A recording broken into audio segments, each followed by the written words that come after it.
It's summertime! Pero bago ang mga happenings under the sun, Kaya sa mga pamilya at magbabarkada na gusto mag-summer outing, andito ako ngayon para turuan kayo ng mga healthy recipes na pwede nyo baunin. kaya ngayong linggo, tikman ang sarap ng summer na di lang mura at healthy. Di pa masisira ang diet mo.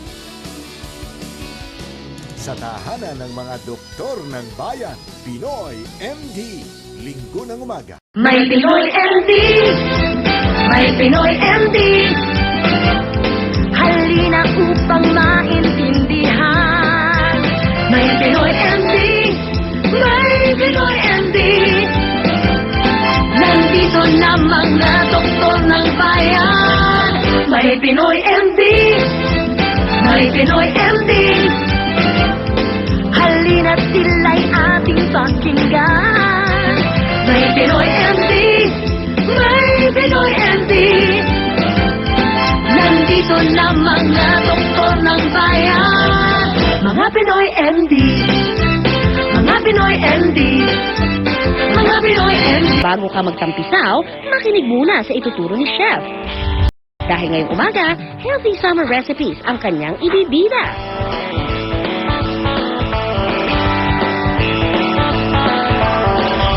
Good morning mga kapuso! Kita nyo naman, summer na.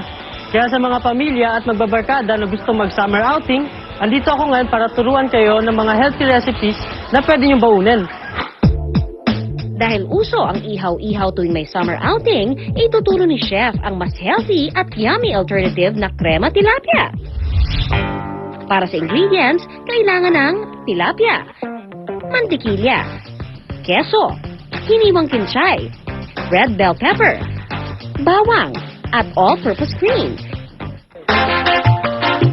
Gamit ang uling, ihawin muna ang hiniwang tilapia.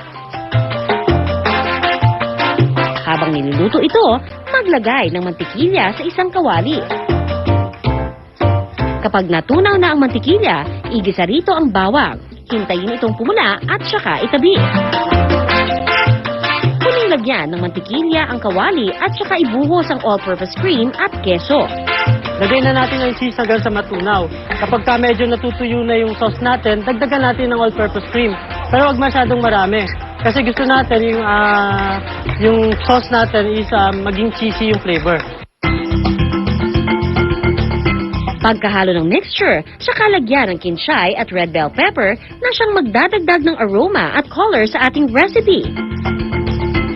Kapag luto na ang inihaw na tilapia, pwede na itong i-dip sa ating mixture. Ang ating crema tilapia recipe, 25 pesos lang per serving. Bukod sa mura, healthy pa ito dahil ang isda, mayaman sa omega-3 fatty acids na nakapagpapababa ng kolesterol sa ating katawan. Habang ang keso, punong-puno ng calcium na nagpapatibay sa ating buto at ngipin. So, ang susunod nating lulutuin ay Tropicalissimo na perfect para sa mga kapuso nating vegetarian.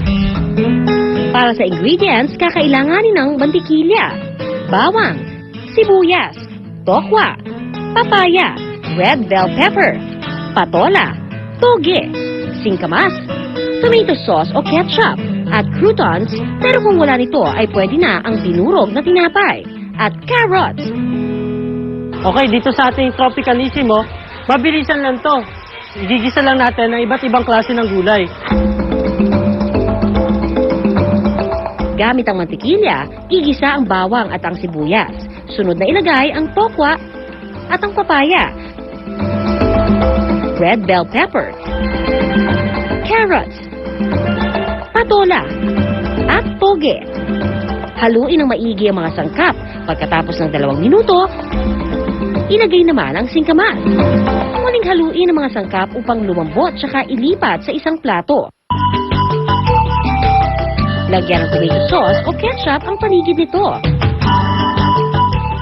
At pagkatapos ay budburan ng croutons o dinurog na tinapay. Ang Tropicalissimo, 13 pesos lang per serving. Murang-mura pero siksik sa sustansya. Dahil ang tokwa, high in protein pero low in fat kaya hindi ito nakakapagpataba. Habang ang mga sangkap na papaya, red bell pepper, toge at singkamas ay nag-uumapaw naman sa vitamin C na nagpapalakas sa resistensya ng ating katawan.